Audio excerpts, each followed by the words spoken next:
All right.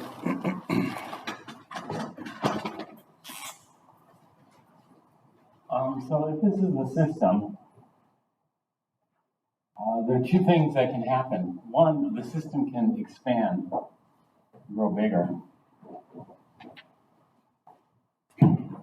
If the system, let's say, went from 1 liter to 3 liters here, then the volume of the system expanded by 2 liters. And so this is like blowing up a 2-liter balloon. It's going to require work. And so we're going to lose energy. The system will lose energy.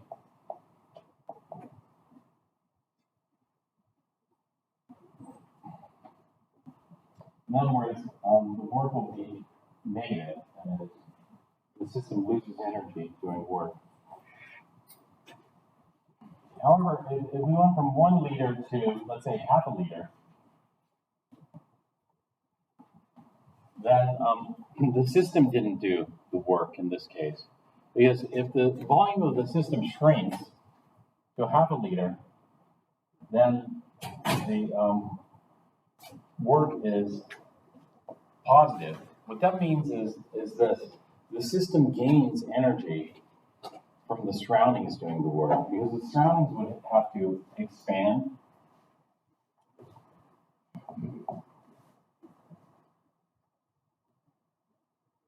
And the surroundings lose energy because of the expansion. We can see this in day-to-day life. Do you have an aerosol can, or like a keyboard cleaner? Have you ever used one of those? What happens when you discharge the gas out of the can? It expands. What happens to the temperature of the can? It gets cold, and it gets colder and colder. It gets colder and colder because as the gas expands out of the can, the system's losing energy doing work. Well, if the system's losing energy, then in this case, the gas is compressed gas here, and it's expanded gas here, but it's the same gas. There's no chemical reaction. And so if the system, which is an object, loses energy, then the temperature goes down. We lose energy, and so it gets cold. Likewise, have you ever pumped up a tire, using a pump? If you pump up a tire using a pump, the pump gets hot. Have you noticed that, how hot it gets? And so when you compress a gas, it gets hot and it's gaining energy. Well, it's losing energy to the surroundings and it's gaining energy. And so the system loses energy. That means the surroundings has to make up for that energy here in order to maintain temperature. And so energy is conserved. So we just think of it in these two scenarios. There are only two scenarios here. The two scenarios, actually, there's one more. 3 scenarios. And that is, if we stay at 1 liter, then the work is 0. No work is done. So either there was no change in volume, then no work, but if the system expanded, energy was lost. If the system was compressed, then energy was gained. And just memorize the 3 conditions. This is best.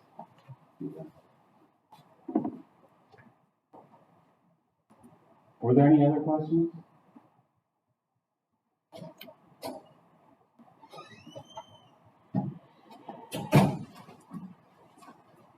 Where did we leave off last time?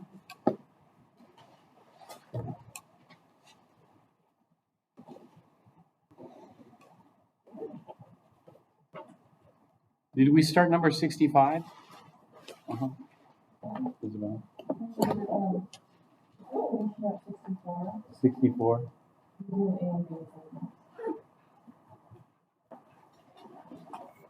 We did A and B? Okay.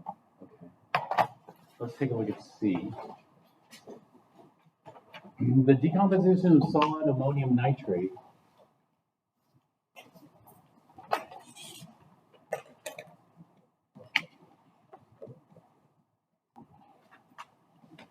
produce liquid water and gaseous nitrogen monoxide, or dinitrogen monoxide. Ammonium nitrate is inherently unstable. Why is that?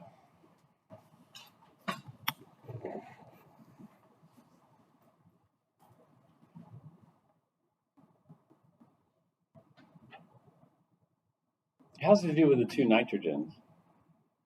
What do you notice about the left nitrogen here, ammonium?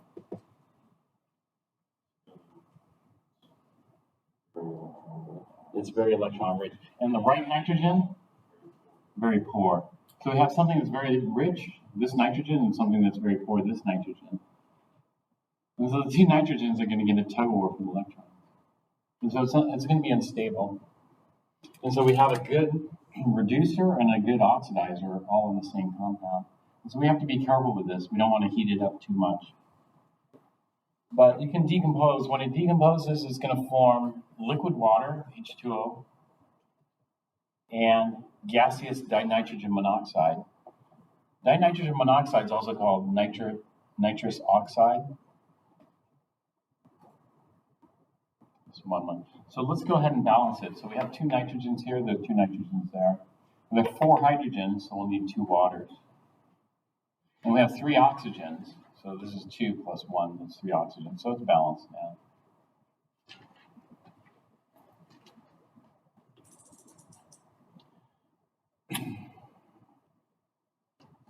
So the question was asking for what? Delta U and delta H. So is the system volume expanding, contracting, or staying the same?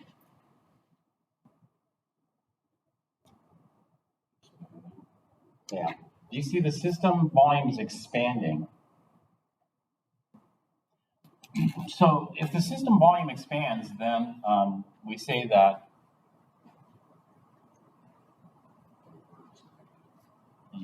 we're going to lose energy doing work. The work is negative. And so delta U is equal to Q plus W. If we restrict this to only P delta V work, then delta U is equal to delta H plus W. All right, so Q we can figure out, but first is the work. We're going to lose energy doing work, so the work is negative, so it's going down. If the work were positive, it would be going up. So we lose some energy doing work, and that means we're going to have less energy in the form of heat. This is our Q, so P, which is equal to our delta H. So when we compare delta U is the entire drop here. The change in internal energy is a combination of heat and work. In this case, we're doing work, so we're going to lose some energy doing that work. Therefore, there's going to be less energy in the form of heat than delta U here. And so in this case, what would you say is bigger, delta U or delta H? Delta U. Delta U is a bigger drop than delta H. So we say that delta U is greater than delta H in terms of magnitude. And so,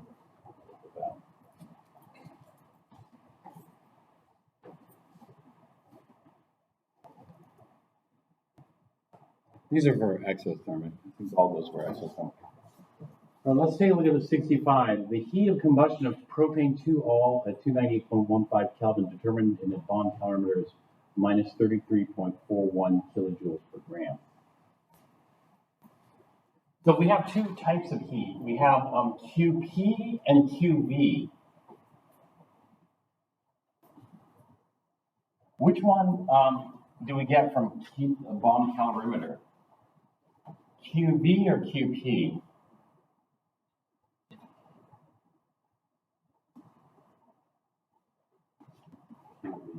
Yeah, QV stands for constant volume. And QV is also the same thing as delta U, although, sometimes the difference is QV is extensive, a certain amount, and delta U is intensive, it's amount per mole or amount per gram, something like that. And so we can write these equations, depending on how we write the equations. This could be Q V over the amount is equal to delta U, or Q V is equal to the amount times delta U. We have variations of the same equation. All these are kind of the same thing. It just depends on what units we use to express this. Sometimes the units are just joules, you know. But delta U is always in kilojoules per mole. And so are we looking at a QV or QQ? We're looking at a QV. And so the quantity that's given there is a delta U. Delta U is equal to minus 33.41 kilojoules.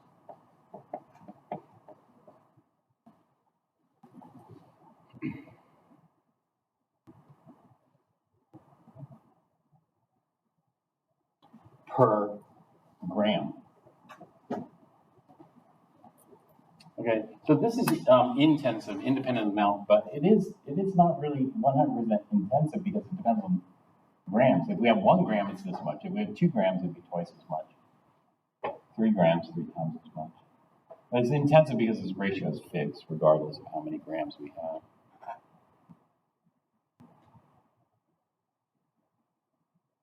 So they want us to determine the delta U for the combustion of 1 mole. And so we need the molar mass of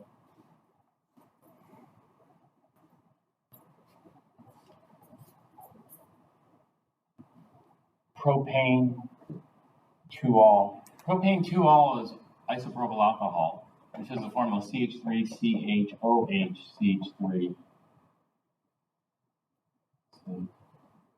And so we can get the molar mass for this. Let's go ahead and calculate the molar mass here. We have 3 carbons. That's 3 times 12 is 3603. Then 3, 6, 8 hydrogens. It's going to be 808. And then 1 oxygen is 1600.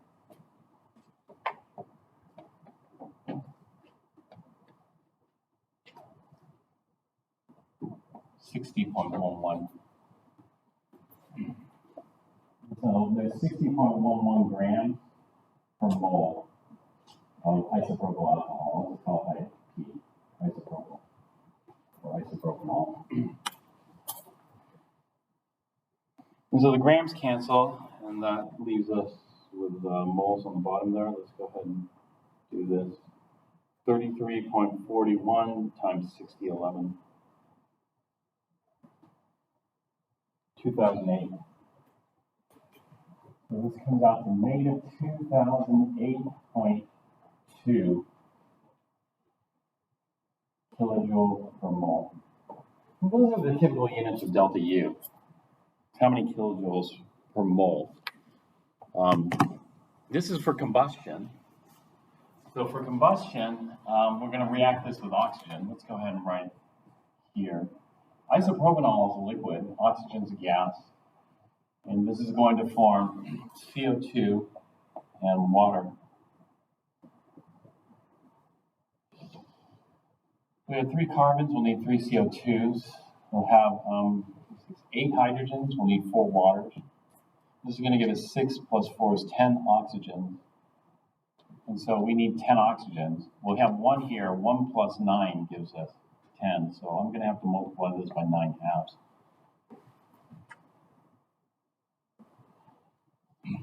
Now, the volume of liquids doesn't change that much. It's really the gas that's going to lead to the biggest change in volume. And so is the system expanding or is the system contracting in this case? The system's contracting. And if the system's contracting, who's doing the work?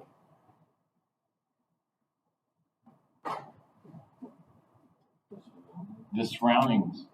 And so delta U is going to look like this.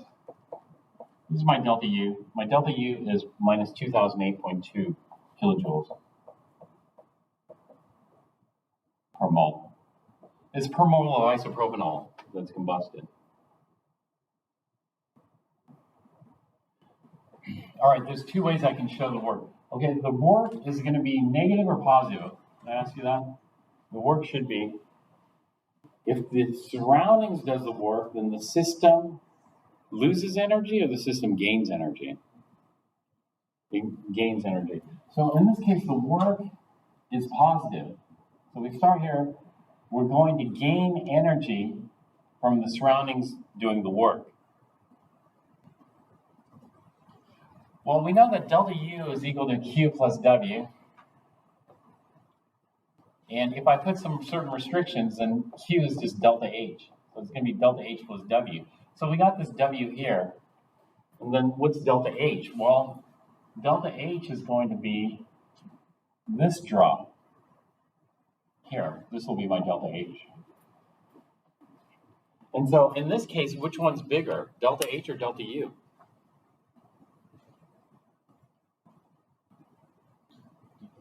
Delta H is bigger. In other words, I'm going to get more heat under constant pressure conditions than I would under constant volume conditions, because over here under constant volume conditions, the work is zero. That is this one. And so this is kind of looking at two different ways here. We put this as constant pressure, and over here we have constant volume. This is Q plus W. W will be zero here. So this is our QV, this is our QP here. P standing for constant pressure.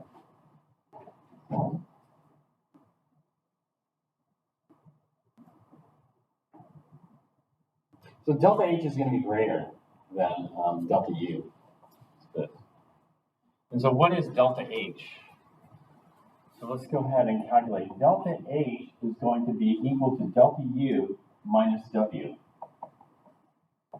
And so we came up with this equation earlier. This is our net energy, this is our gross, this is the work or the tax. What we have to do with delta H is we have to restrict the work to only P delta V work. So this is going to simplify to delta U minus a minus P delta V. That's how we calculate it. And so delta U, we just calculated over there, it's minus 2008.2 kilojoules per mole, minus a minus P delta V.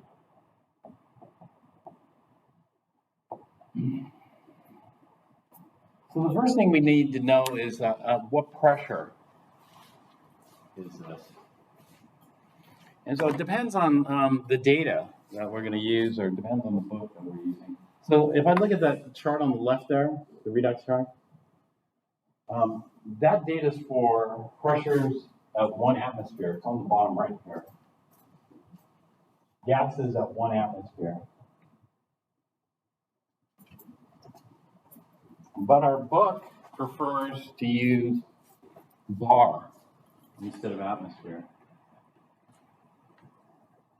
Let me take a look. It's 293. Let's go to A.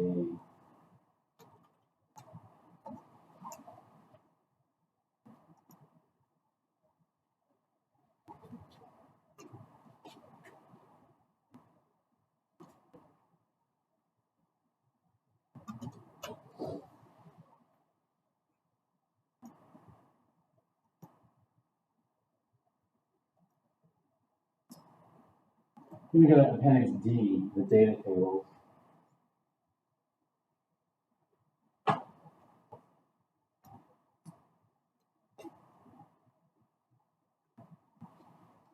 Yeah, if we're going to be using any kind of data from our book, the substances that are going to be at 1 bar. Now, the difference between a bar and an atmosphere is small. It's about 1%. The error or the difference. But we'll go ahead and do 1 bar. And so this is going to be at 1 bar.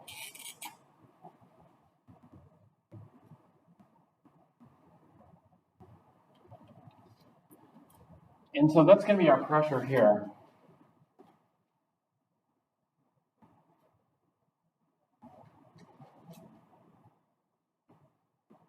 Now we need our delta V. Our delta V is V final minus V initial. Now, what your book does is it completely ignores liquids and solids. Completely ignores liquids and solids because it says that the volume doesn't change much when you're dealing with liquids and solids, especially compared to gases. When you look at the volume changes for gases, it's much more significant. But, how insignificant are liquids and solids? So we should at least do one calculation so that we can see. And so I'm not going to ignore the volume of 1 mole of liquid isopropanol. And so what I want to do here is I want to go and look at Wikipedia here. And so we have isopropyl alcohol, C3H8O. The molar mass, we calculated 60.11. They only have it to 36 bigs. I'm going to use 46 bigs. And then they have the density. The density they have is 786 kilograms per cubic meter. 786 kilograms per cubic meter is the same thing as 0.786 grams per milliliter, or cubic centimeter. That's the SI unit of density, which we aren't going to really use. And so we have 1 mole of isopropyl alcohol or isopropanol, and then it's 60.11 grams per mole of isopropyl alcohol. And then the density is 1 milliliter is equivalent to 0.786 grams. And then we want the volume in liters, so I'm going to convert this to liters. And that's going to tell me how many liters of isopropanol I have. 60.11 divided by 0.786 divided by 1,000. 0.0764. And then I'll carry 1 extra digit. I'm allowed 36 liters. 0.07647 liters of isopropanol. Okay, now I need the volume of 4.5 moles of oxygen. So 4.5 moles of oxygen. Oxygen's a gas, and so what I'm going to do is I'm going to calculate the molar volume. I know the molar volume at 1 atmosphere. The molar volume at 1 atmosphere is 24.45, roughly, liters per mole. But I'm going to calculate the molar volume at 1 bar and 298.15 Kelvin. The molar volume is equal to RT over P. R is 0.08206 liters times atmosphere per mole Kelvin. T is 298.15 Kelvin. P is 1 bar. But I'm going to convert it to atmospheres to use this R value. And so I know that 1 atmosphere is equivalent to 1.01325 bar.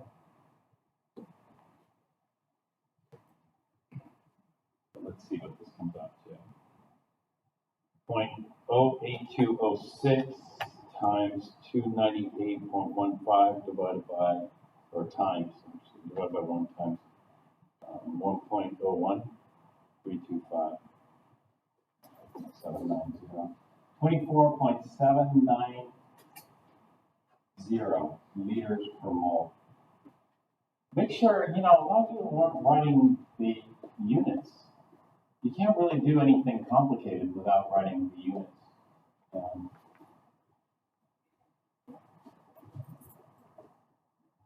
On the last exam, so we have 24.79 liters per mole.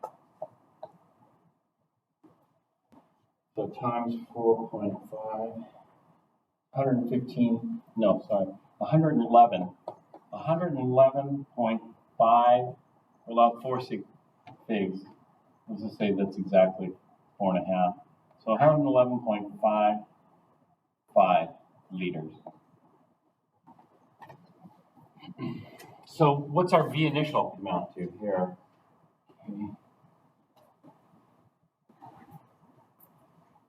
and calculate. The V initial would be the volume of the isopropanol plus the volume of the O2.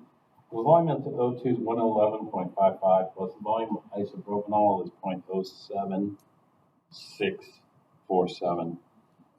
Okay, we're allowed one decimal place, it looks like. And so V initial is going to be 111.6 liters.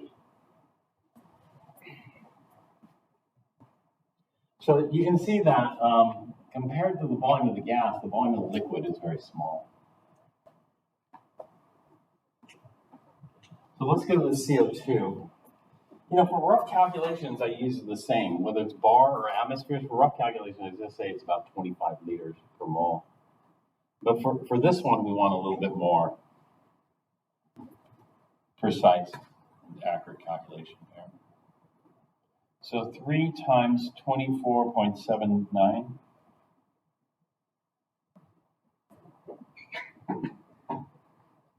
$74.37. So this is going to be 74.37 liters of CO2. And that just comes from 3 moles of gas times our molar volume, 24.79 liters per mole. Okay, for water, I have 4 moles of water. And then I know how much a mole of water weighs. It weighs 18.02 grams per mole. And then I know the density. Normally the density of water is just used 1. So the grams of water is the same as the milliliters of water. But for this calculation, I'm going to try to be a little bit more precise. Rather than using a density of 1, I'm just going to look up the density of water at 25 degrees C. The density of water at 25 is 0.9970. 2. And so 1 milliliter weighs 0.997. I'm going to use at least 4. I'm going to go to 5 digits. 99704 grams. And then I'm going to convert this to liters. Let's see what we get. So it's 4 times 18.02 divided by 0.99704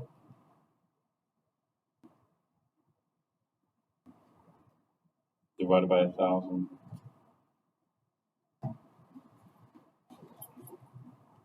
0.072293 liters. So I have 74 liters of CO2, but only 0.07 liters of H2O liquid. All right, so let's go ahead and calculate V final. V final is going to be the total volume.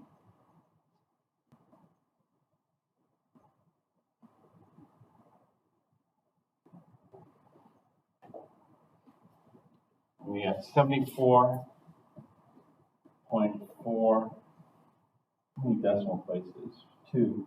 74.442 liters.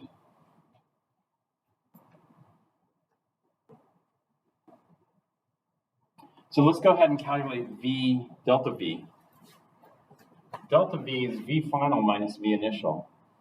So minus 111.63. This is going to be minus 37 point, I'm allowed 1 decimal place, 1.8 liters. So we're going to lose 37 liters. In other words, the system loses 37 liters. If the system loses 37 liters, then the surroundings does that work. And therefore, the system's actually going to gain energy from the surroundings.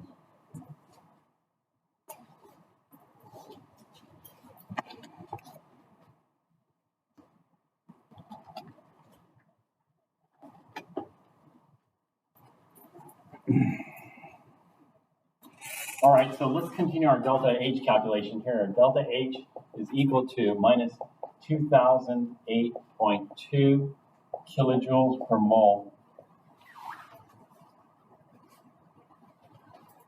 minus P delta V. P is 1 bar. Delta V is a minus 37.18 liters. Okay, the units here are going to be in liters bar.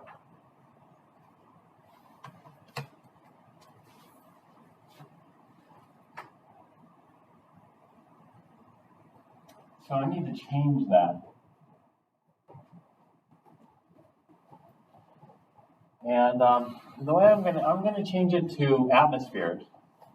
And so 1 atmosphere is equivalent to 1.01325 bar. And then I'll have liters atmosphere. Well, liters atmosphere, turns out that there are 101, so times 101.3 joules per liter atmosphere. And so liters cancel liters, atmosphere cancels atmosphere, and that leaves us with joules. So let's see. This comes out to here.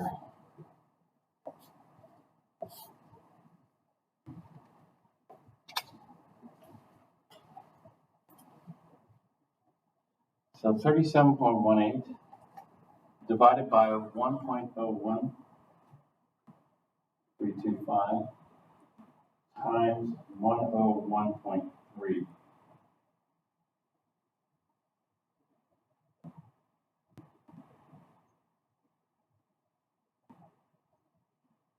Okay, I get joules here, but I need kilojoules, so the units match.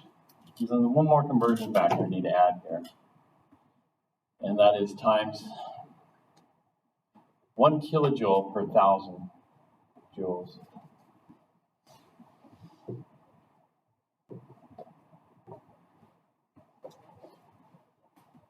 All right, so I'm going to get minus 2,008.2 kilojoules per mole. Minus okay, this is minus, times a minus gives me a plus. And so this is going to be minus 3.717 kilojoules. So that's the amount of work, but this is the amount of work that we calculated for every mole of isopropyl alcohol that's combusted. And so what I'm going to do here is, even though the units aren't kilojoules per mole, I'm going to change this because this is the number of kilojoules I get for every mole of isopropanol that combusts. Because the calculations that I did were for 1 mole of isopropanol. And so what I'm going to get here is this, minus 2,008.2 gives me minus 2,011.9 kilojoules per mole, which is going to be minus 2,012 kilojoules per mole. So if I combust this under constant volume conditions, I'm going to get 2,008 kilojoules of heat. If I combust this under constant pressure, I'm going to get 2,012. I'm going to get an extra 4 kilojoules worth of heat. The extra 4 kilojoules comes from the surroundings, because the surroundings had to do the work. And so there's an extra about 4 kilojoules worth of energy.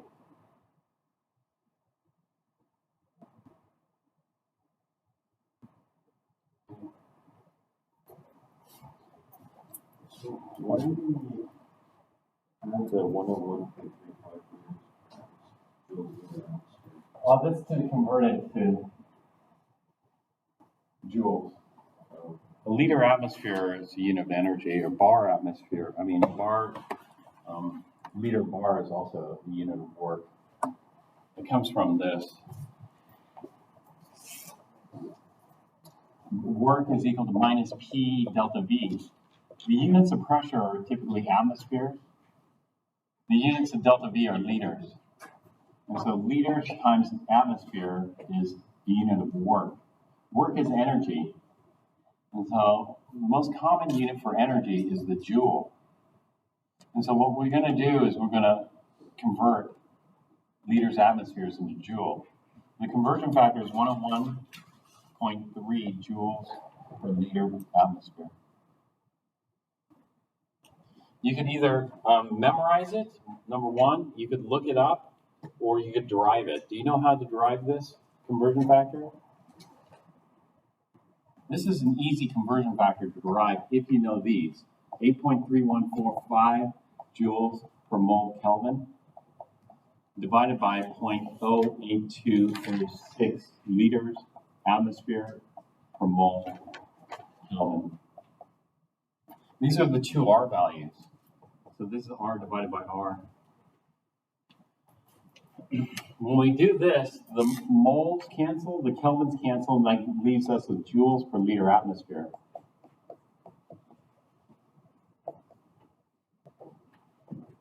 So if you ever forget, you just take R divided by R. And so that's what I did over here. I multiplied it by 101.3 to convert it from liters atmosphere to joules.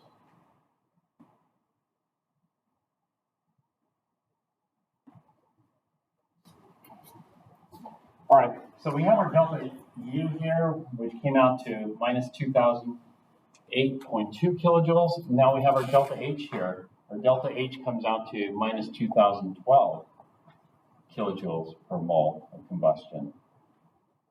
And we can see that delta H is bigger than delta U in terms of magnitude.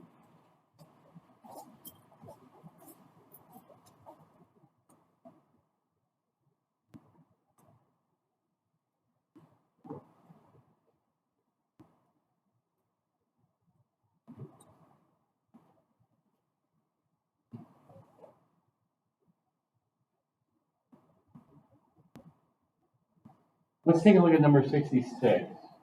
Write an equation to represent the combustion of thymol referred to in exercise 44. Include in this equation the values for delta U and delta H. So let's take a look at 66. So we have to go to 44.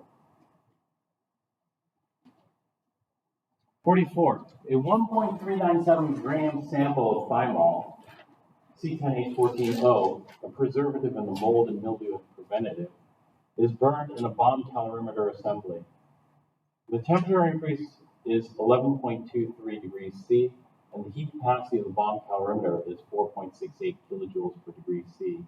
What is the heat of combustion of thymol? So this is pretty typical. We want to know what delta U or delta H is. And one way to do that is to figure it out using calorimetry.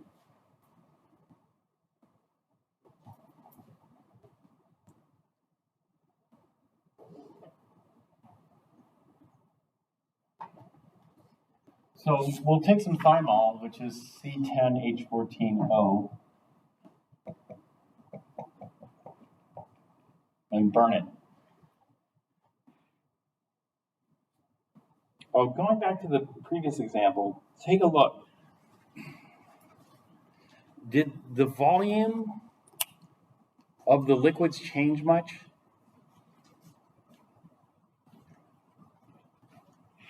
No, we started off with 0.075, and we ended up with 0.072, something like that. Barely changed at all. And so this is why your book ignores liquids and it ignores solids, because it doesn't really change much. And so here we have solid thymol. I could look up the density. It's pretty easy. It's probably on Wikipedia. But I'm not going to bother because in an effort to save time, I'm just going to look at the gas volume change here. The gases are going to be the most significant.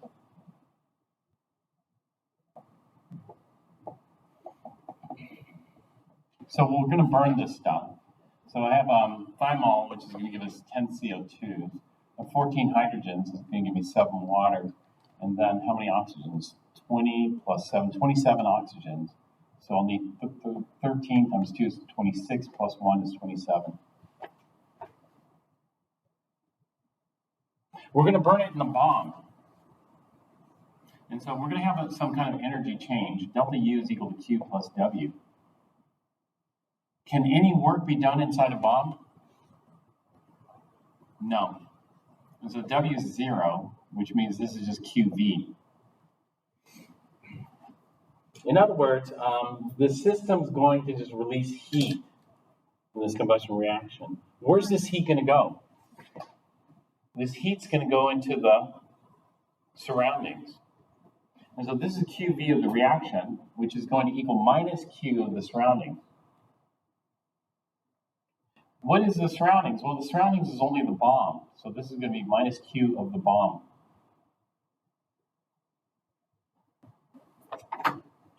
So over here, all this heat that's generated in this reaction is going to go into warming up the bomb. The bomb is an object.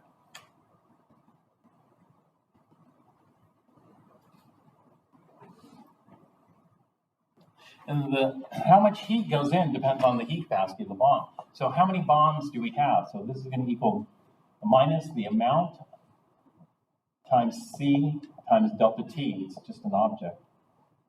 And so the amount, we only have one bomb. C, the specific heat of the bomb is, or I shouldn't call it specific heat, is I have to weigh out the bomb. The heat capacity of the bomb is given. The heat capacity of the bomb is 4.68 kilojoules per degree C. So 4.68 kilojoules per degree C. And what was the delta T? The delta T was an increase of 11.23 degrees C. And so we know how much heat the bomb absorbed based on its heat capacity and temperature change. And so let's go ahead and calculate this. 4.68 times 11.23.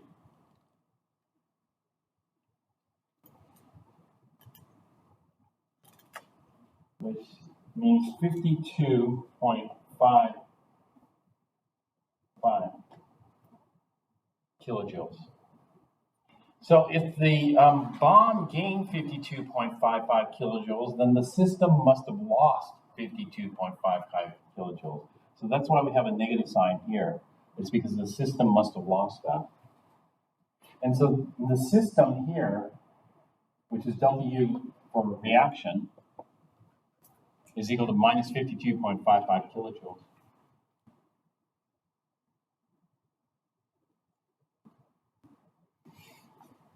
Now, what we do with Q and delta U is, sometimes Q is written as an intensive, sometimes it's written as an extensive. But this amount of heat was for how many, how many grams? And so, in other words, we can do it in different ways. We can say that delta U is equal to the amount of heat divided by the amount of reaction. Or we could just leave it like this and say this amount of heat was for how many grams? Well, it's for 1.397 grams. And so that amount of heat minus 52.55 kilojoules was for a sample of 1.397 grams of thymol. And so this gives us kilojoules per gram if I want it. But I don't think I want kilojoules per gram. Do they want kilojoules per gram? What is the heat combustion in kilojoules per mole? So if I stopped here and divided it, I get kilojoules per gram, but they want kilojoules per mole, which is more common. So I need the molar mass of thymol. I'd rather not calculate it unless somebody already has it.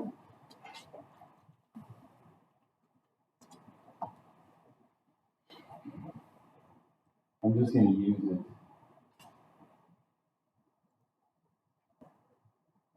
Off Wikipedia. 150.22 grams per mole. 150.22 grams per mole for thymol. And what is this going to give me? So 52 times 150.22 divided by 1.397.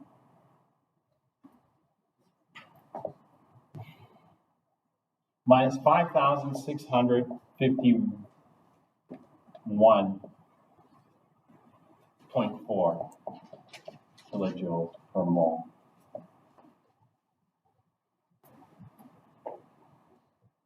So my delta U, or the QV, and this is the QV here, which is the same as delta U, it just depends on the units you use, came out to minus 5,651 kilojoules. But what about my delta H? What is delta H? So when you look at this, what happened to the volume? Did it expand or contract? The volume contracted. And if I look at it, we went from 13 moles of gas to 10 moles of gas. Now, a solid and liquid, well, this is 1 mole of solid, this is 7 moles of liquid, but if you look at the atoms, it's comparable. And so the solid and liquid we'll just ignore, because that's not going to change things that much. It's going to lead to a small error, but it saves us a lot of time because I don't have to look up thymol, although it's already up. I could just figure it out if you want. But our book just uses it delta N of gas. Delta N of gas is what? And so they're saying that delta V is about equal to delta N of gas times the molar volume. And so delta N of gas is, we're going from 13 to 10. So it's N final minus N initial. So it's 10 minus 13, which means we're losing 3 moles of gas. 3 moles of gas, well, what was the molar volume? Well, I'm going to assume it's a 1 bar. And so the molar volume is 24.79 liters per mole at 1 bar and 298.15 Kelvin.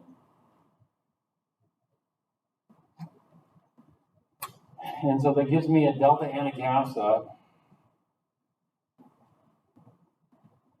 3 times 24.79 is 74.37 liters.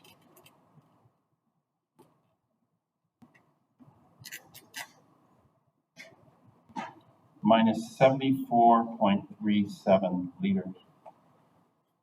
Now the sign conventions are automatically going to work out because of the equations. And so we know that delta H, the net, is equal to delta U, the gross, minus the work. And the work we're doing is P delta V work. So this is going to be delta U minus a minus P delta V. And so this is going to be a delta U minus, okay, what was P? P is 1 bar, exactly. What is delta V? Delta V is minus 74.37 liters. That's how much volume we're losing.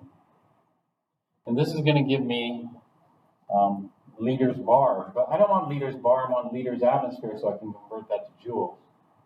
So I'm going to convert bar into atmosphere. 1 atmosphere is equivalent to 101.325, 1.01325 bar.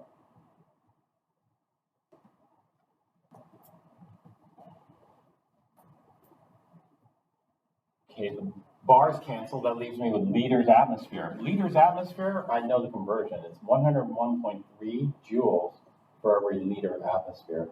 Liter atmosphere is a unit of energy, even though it doesn't seem like it would be a unit of energy. It is a unit of energy. So the work term is going to come out, this is a minus times a minus. There's a minus here. So minus times a minus. Work term is going to come out positive. System's gaining energy.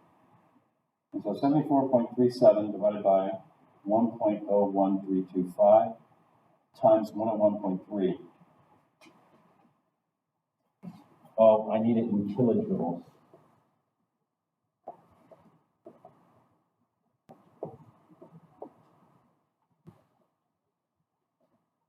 So So liters atmosphere cancel. And so this is going to be delta U minus 7.435.1 kilojoules.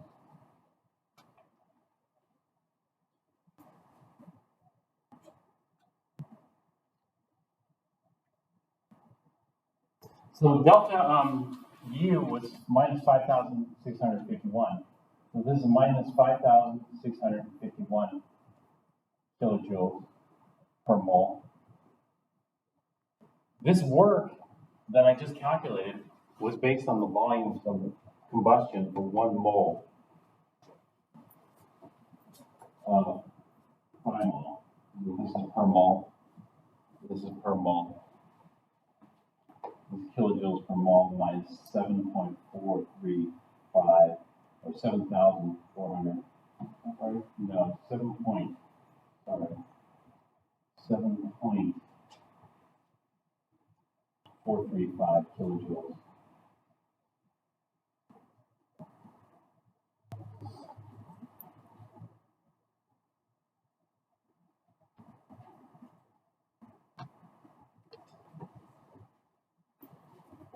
And so I'm going to minus 5658 kilojoules per mole. That's my delta H.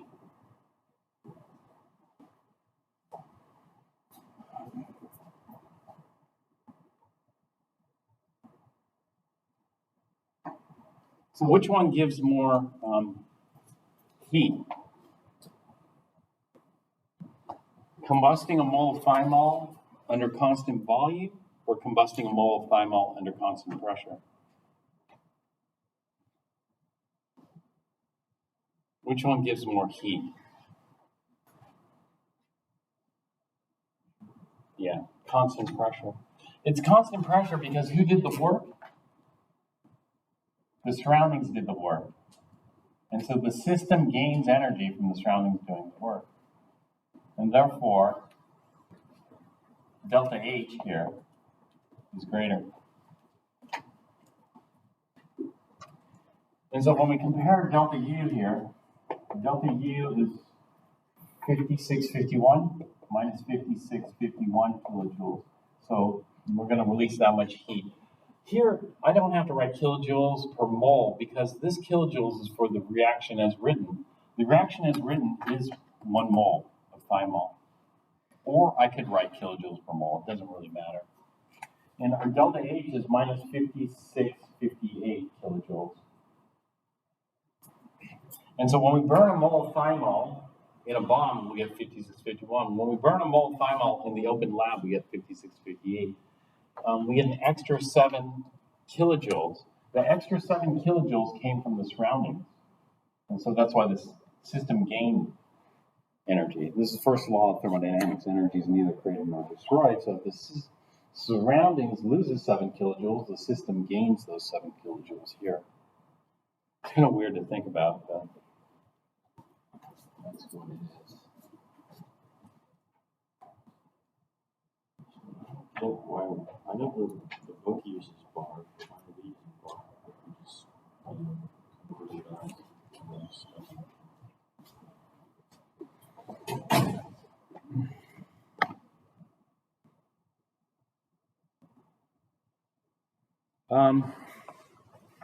Yeah. We're using bar because of the other calculations we're going to do. In this particular case, we probably would use atmospheres.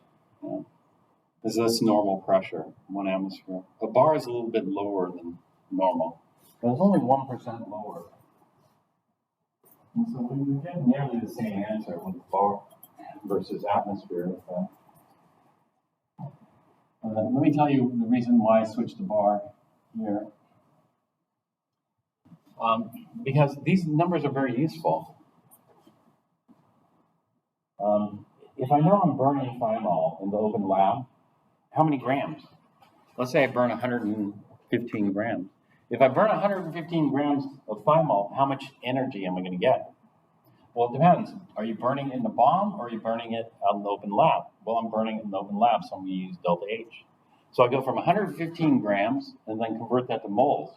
Once I have the moles, then I know how many kilojoules I have because I just multiply this conversion factor to figure out how many kilojoules.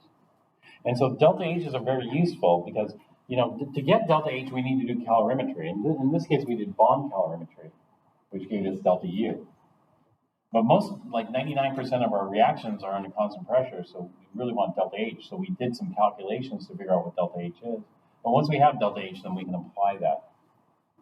And we can use that for energy calculations. How much energy are we going to get? We can use delta H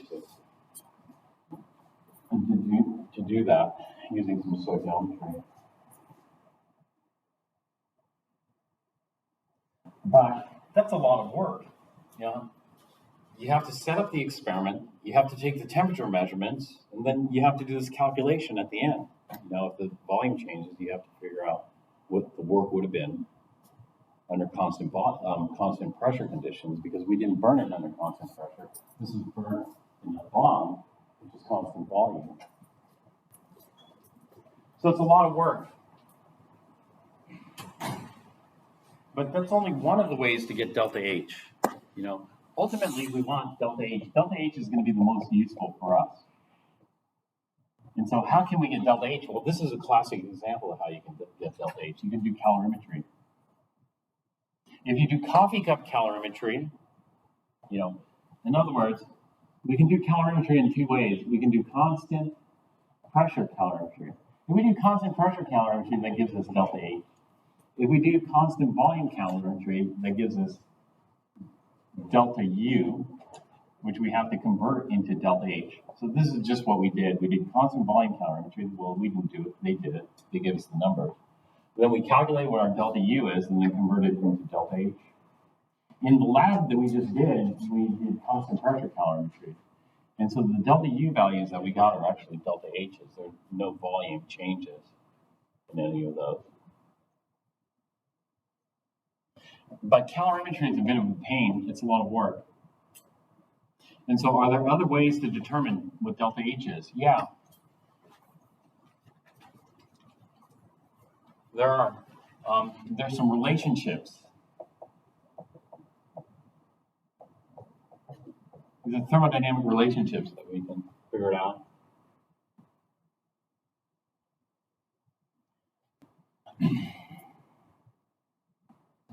So one of these relationships is it's a state function.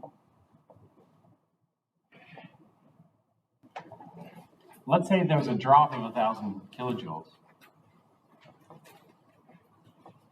We had a drop of 1,000 kilojoules. To reverse this, we'll have a climb of 1,000 kilojoules. So in other words, delta H of the forward will be the opposite sign as delta H for the reverse. So if the forward was negative, the reverse is going to be positive. If the forward were positive, the reverse will be negative. So we're just going to change the sign of one or the other. And so I'm changing the sign of the reverse.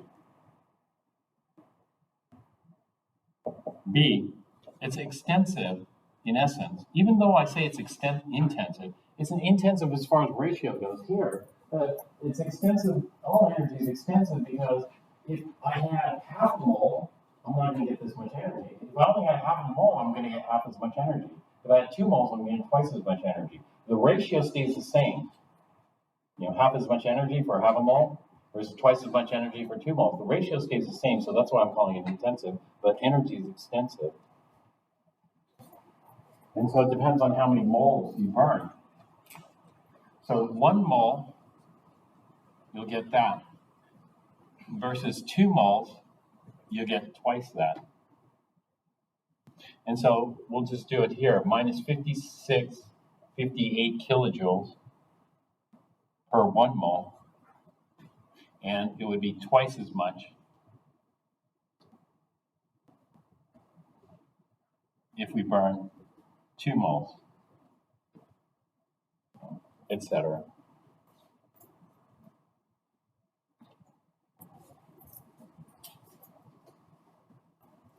Um,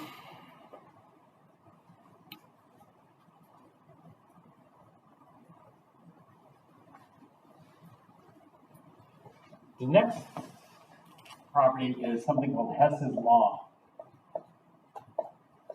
Because these are state functions, it only depends on the initial and the final state, not how you got there. So there are two variations of Hess's law that we use. One variation, we combine equations.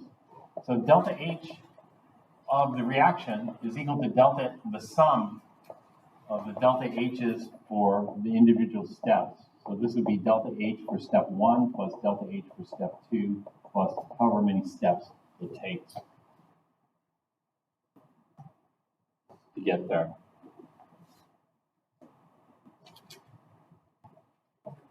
Two, this is another application. Rather than using some kind of random reactions, these are random reactions, not totally random, because we need them to add up. But two, rather than doing this, we use only delta H of formation reactions. Use only delta H sub F of the superscript 0 reactions. Versus random reactions here. The F stands for formation reaction. And it's defined as the formation of 1 mole of product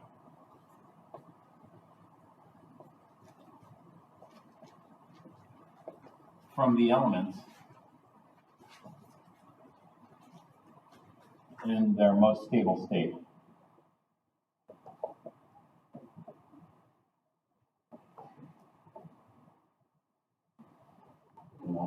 Given the temperature and pressure conditions.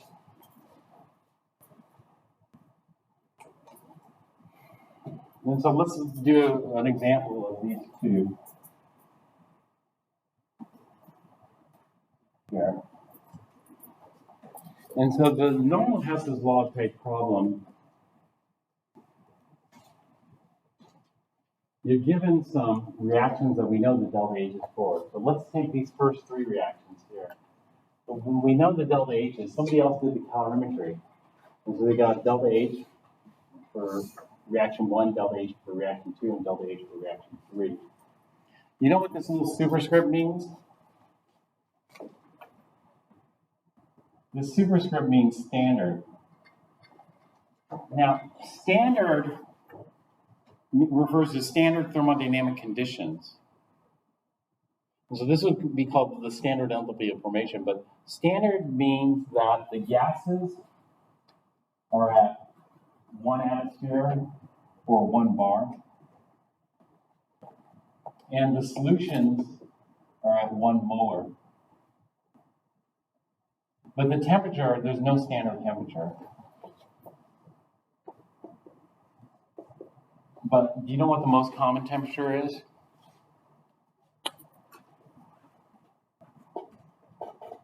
The most common temperature is 25 degrees C, room temperature, not 0 degrees C.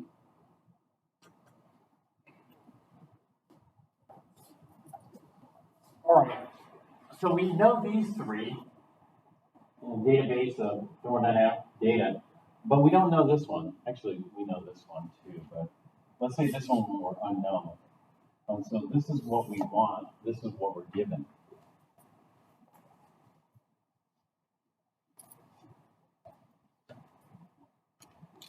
So what I'm going to do here is I'm going to just write those down. Yeah. And so we have 1/2 N2 plus 3/2 H2. The state is very important, NH3. All these are gases. And then we have NH3 plus 5/4 O2. This is going to yield NO plus 3/2 H2O. This is a liquid, so we'll write that. And then we have H2 plus 1/2 O2. This is going to go to H2O, which is also liquid. Everything else is a gas. And so we know what the delta H for this first reaction is delta H1. The second one would be delta H3, the third one, excuse me, the second one's delta H2, the third one's delta H3. And all of these are under standard thermodynamic conditions. So we get that. And so what we want is we want to be able to add these up so that they equal N2 plus O2 yields 2NO. And so this is delta H of the reaction, which is equal to question mark. I have to do this under standard conditions because that's what the data is. It's under standard conditions. And then I have to know, is that 1 bar or is that 1 atmosphere? It doesn't tell us until we get to Appendix D, and then we see it's 1 bar.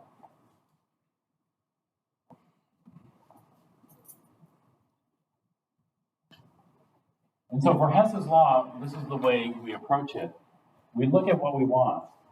We want 1 mole of N2 on the left. Which one of these has 1 mole of N2 on the left? Well, the top one has a half a mole, not a full mole. But what I can do is I can just change it because these are extensive. So if I double this equation, I have to double this T here because I'm forming twice as much ammonia. This is actually a formation reaction. Do you see that? This is actually equal to delta H formation of ammonia. How do I know? Because I'm forming 1 mole of ammonia from the elements N2 and H2 in their most stable state. The most stable state is gas. But that's okay. I have to double this. And so if I double this, I'm going to get 2 times 1/2 is going to give me just 1 and 2. And then 2 times this is going to give me 3 H2. And then 2 times that's going to give me 2 NH3. And this is going to be 2 times delta H of 1. And that gives me 1 mole of N2 on the left. That's what I want, 1 mole of N2 on the left. And then I want 1 mole of O2. Do you see that? I need 1 mole of O2. But the problem I have with O2 is reactions 2 and 3 both have O2. So I'm going to skip O2 because I don't know which one I should use. So then I'm going to go to 2 moles of NO. Only one reaction has NO, and that would be reaction 2. But reaction 2 has 1 mole of NO. I need 2 moles of NO, so I need to double this. So let's go ahead and double that. I'm going to get 2 NH3 plus 5/2 O2. This is going to yield 2 NO. This is going to be 2 times delta H2. Okay, that gives me my 2 NOs. So I have my 1 N2, 2 NOs. The only thing I'm left with is the O2. Well, I already have O2 here, but take a look at this. Do you see the NH3 here? We'll cancel out the 2 NH3s there. So I need to get rid of this H2 and some of the O2. I have too much O2. I only need 1 mole of O2. I have 2.5 moles. So I got to get rid of that.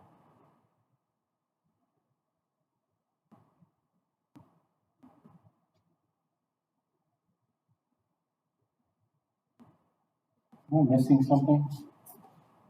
Yeah. I forgot this. Three waters. Sorry. 3 waters.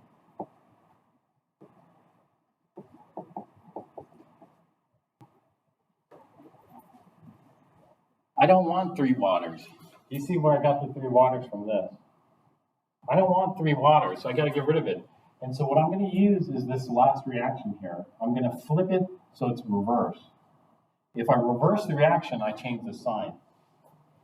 So I need the H2O goes to H2 plus 1/2 O2.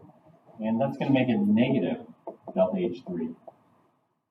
But I have, how many waters do I have to get rid of? You see I have 3 waters here, so I want to get rid of 3 waters.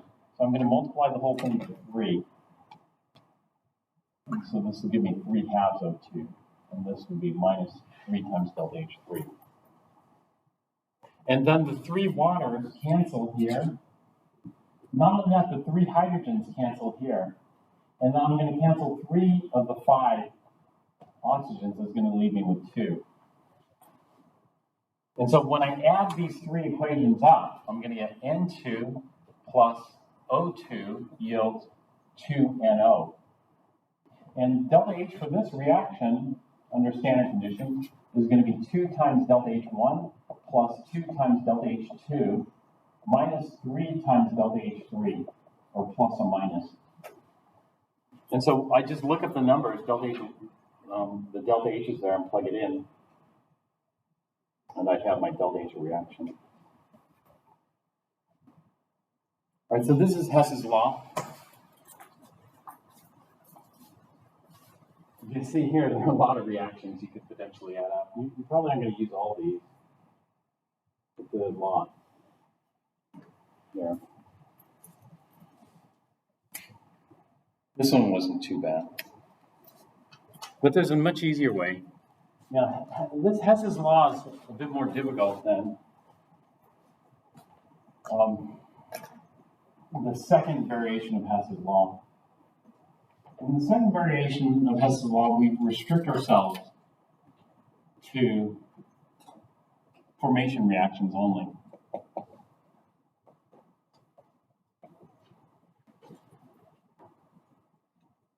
So when we do this, we go delta H of the reaction under standard conditions is equal to the sum of nu times delta H of formation of the products, where nu is the number of moles. Since energy is extensive, depends on how many moles, it's kilojoules per mole, minus the sum of mu times delta H of formation of the reactants.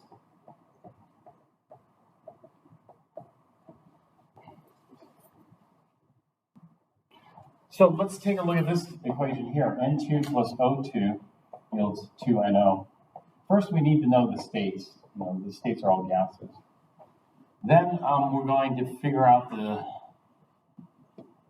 equation here. So delta H of the reaction is equal to 2 moles of NO times the delta H of formation of NO minus the reactants. And so the reactants, we have 1 mole of N2 times the delta H of formation of N2 plus 1 mole of O2 times the delta H of formation of O2.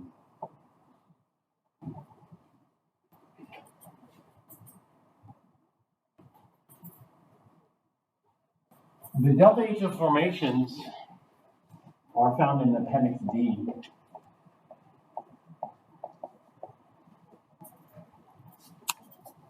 And so let's go to Appendix D.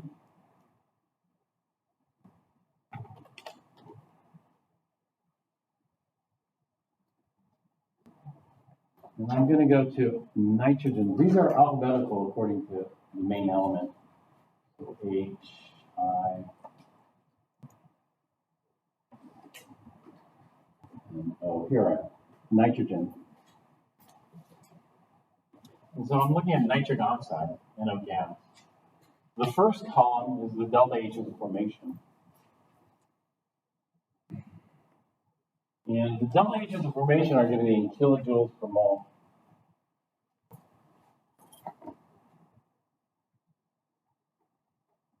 And so it's 90.25 kilojoules per mole. So it's kilojoules per mole, so this is going to be in kilojoules. So this is going to be 2 times 90.25 kilojoules. The moles cancel. Okay, minus the delta H of formation of N2 times the moles of N2. So let's take a look at the delta H of formation of N2. You see the delta H of formation of N2 is 0. And so why does it take 0 kilojoules to form N2? And what's not shown here are the equations. And so let's look at the delta H of formation equations. We know the number. We don't know the equation. And so when we look at NO, the delta H of formation for this is 90.25 kilojoules. This is formation of 1 mole of product from the elements in their most stable state. Most stable state of nitrogen is N2 and oxygen is O2, the elemental, rather than atomic nitrogen or atomic oxygen or ozone. And then we balance it, 1/2 and 1/2. So this is the formation reaction for NO. The delta H of formation for nitrogen is 0. So if we form 1 mole of nitrogen gas from the elements in the most stable state, what's the element nitrogen? Well, the element nitrogen in its most stable state is N2 gas under these conditions. And so the formation of N2 gas, we're forming N2 gas from N2 gas. Was there any change here? There's no change, and therefore the formation of an element is always 0.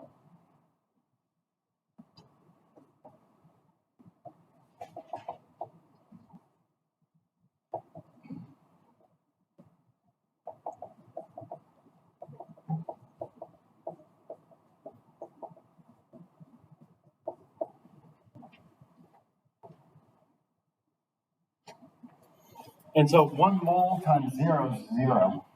What's the delta H of formation of oxygen gas? Well, we're going to form oxygen gas from oxygen gas. There's no change. And so the delta H for this reaction is 180.5 kilojoules.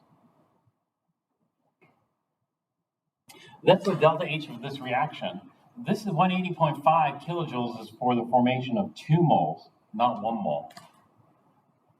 Or 180.5 kilojoules per 2 moles of NO formed.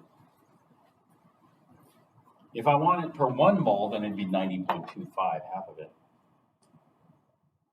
And so I can represent this either as extensive or intensive. It's the same thing. Do you see it's the same thing? Because this is the amount of energy for the reaction as written. So which one was easier? Well, which one's easier is this. As long as the data is in Appendix D. If we have the data in Appendix D, then we're set.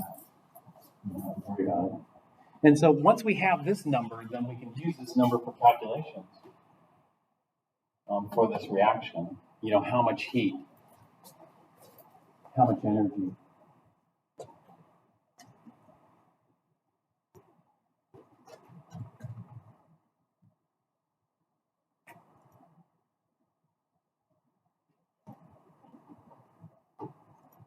So let's look at one application of this, number 108. The metabolism of glucose yields CO2 and water as product.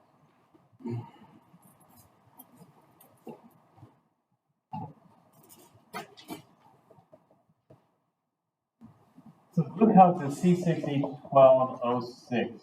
It's a solid. And we metabolize it by inhaling oxygen. And you know what your body does to the glucose? Your body is going to completely oxidize the glucose. When your body completely oxidizes it, what does it form? CO2. So we're going to inhale O2, exhale CO2. And then all the carbon's been completely oxidized. There's no more electrons left to take from carbon. And H2O, liquid.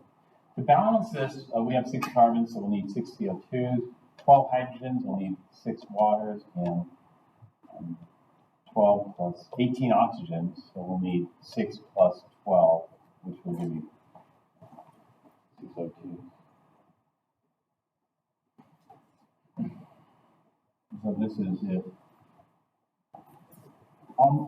When we look at it, it's a state function. A state function only depends on the initial state and the final state. It does not depend on how it gets there.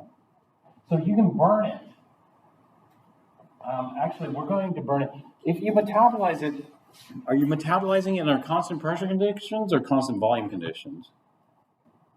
When you eat sugar, do you have a bomb in your stomach where the volume can't change? No. And so we're going to do this under delta H conditions.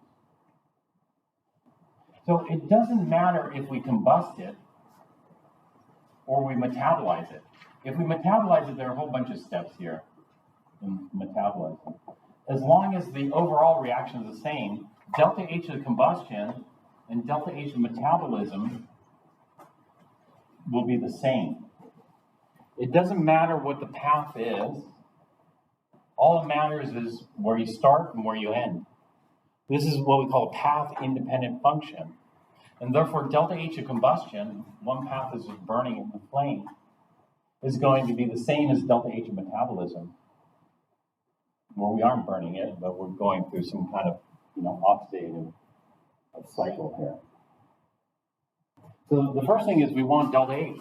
Well, there are different ways we can do calorimetry. We can burn this in a bomb. If we burn this in a bomb, then we see that delta U and delta H are approximately the same. In fact, they're pretty much going to be the same thing. Delta U and delta H are pretty much the same because if you look at it, we have 6 moles of gas here, 6 moles of gas here. Did it change? No, it didn't really change. The only thing is this tiny difference between the solid glucose and the 6 moles of water. That's because delta V is about 0 here. But I don't want to do a bomb. I don't want to do any calorimetry. So what I'm going to look for is I'm going to try to use Hess's law. Now, this one I don't have a whole bunch of equations I have. And so what I'm going to do is I'm going to use Hess's law by using delta H as a formation. They give me one delta H of formation here. They say that the delta H of formation of glucose is minus 1273.3 kilojoules. And so they say that delta H of formation of glucose solid is minus 1273.3 kilojoules. What's the equation for this? The equation for this is 6 carbon graphite. Graphite's the most stable form of carbon, plus 6 H2 gas, type H2 gas, and then 3 O2 gas is going to produce C6H12O6 solid. This equation and that equation is not the same. All right? And so we can't use this number here.